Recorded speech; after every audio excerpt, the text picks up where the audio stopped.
Le dispensaire de l'AMF en Boutsiru a ouvert ses portes en juin 2009. Il est composé pour l'instant d'un service de médecine générale dirigé par un médecin malgache.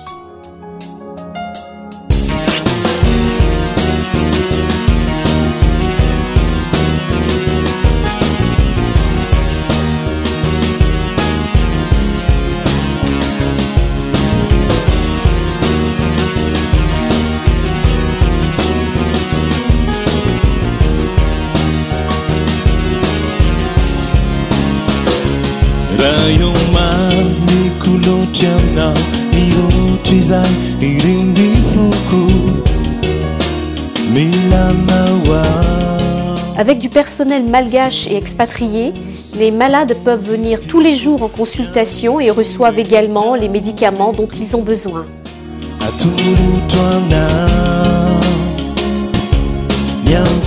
Lors de notre dernier voyage avec une équipe médicale française, nous avons participé à la semaine de la mère et l'enfant, ce qui nous a permis de recevoir 250 enfants à qui nous avons pu distribuer une dose de vitamine A, une dose de vermifuge et que nous avons pu vacciner contre la rougeole. Est adjoint également au dispensaire un CRENAM qui est un centre de réadaptation nutritionnelle pour les enfants souffrant de malnutrition modérée. Nous leur donnons 2 fois par jour une dose de farine de coude qui est composée de soja, de maïs, d'arachide et de vitamines, ce qui permet aux enfants de récupérer un poids normal sur l'espace de 3 mois environ. Dès l'origine de notre travail à Madagascar, notre vision a toujours été de pouvoir aider, soigner et évangéliser les villages les plus reculés. Car le développement économique de la province reste encore très limité, principalement dans les zones non côtières où la pauvreté est criante. Ceci dû en partie à l'absence quasi totale d'infrastructures routières. Bien des villages sont totalement enclavés et ne peuvent être atteints qu'en charrette à bœufs.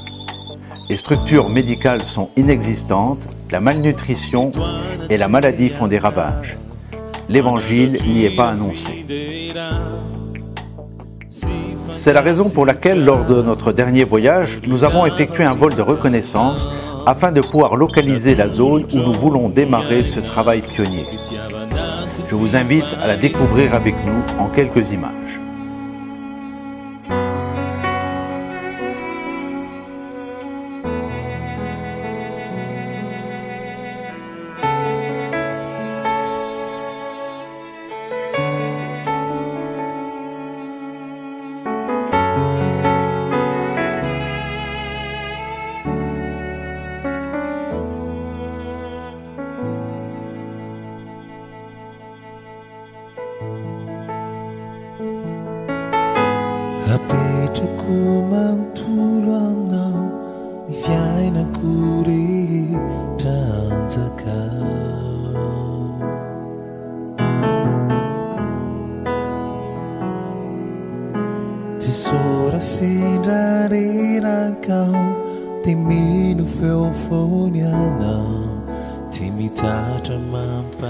Alors que nous volons depuis une trentaine de minutes seulement, nous commençons à apercevoir la zone dans laquelle nous désirons commencer notre travail en brousse.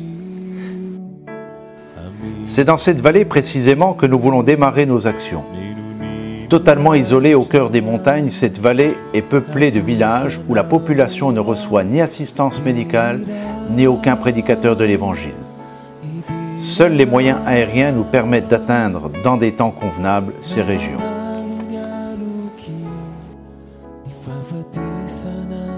Une association canadienne est disposée à léguer un avion pour ce projet. Cet avion conçu pour des interventions en brousse nous permettra d'atteindre les villages les plus éloignés et les plus délaissés afin d'y apporter des soins au travers d'une antenne médicale mobile et de faire un travail d'implantation d'église. Pour relever ce défi, Denis et Evelyne Garcia partiront début janvier 2012. Ils ont travaillé pendant 10 ans en Afrique, au Niger, au Tchad et surtout en Tanzanie. Denis est pilote depuis plus de 30 ans. Evelyne œuvrera avec Denis, elle apportera ses connaissances en périculture et une assistance administrative auprès de l'équipe médicale malgache. C'est au travers de différents types de partenariats que nous pouvons faire avancer le royaume de Dieu. C'est dans ce sens que j'aimerais vous interpeller. Avec seulement un petit effort de la part de chacun, nous pouvons faire bouger les choses. Depuis plus de 30 ans, notre association travaille à relever des défis pour l'annonce de l'Évangile et pour aider notre prochain. Actuellement, nous sommes représentés dans 7 pays, dont Madagascar. Et c'est plus de 500 personnes qui, chaque mois, nous aident financièrement pour répondre aux besoins de cette œuvre. Avec moins d'1 euro par jour, vous pouvez vous aussi nous aider à relever ce nouveau défi. Venez donc rejoindre tous ceux qui depuis des années ont fait le choix de soutenir l'œuvre missionnaire. Merci.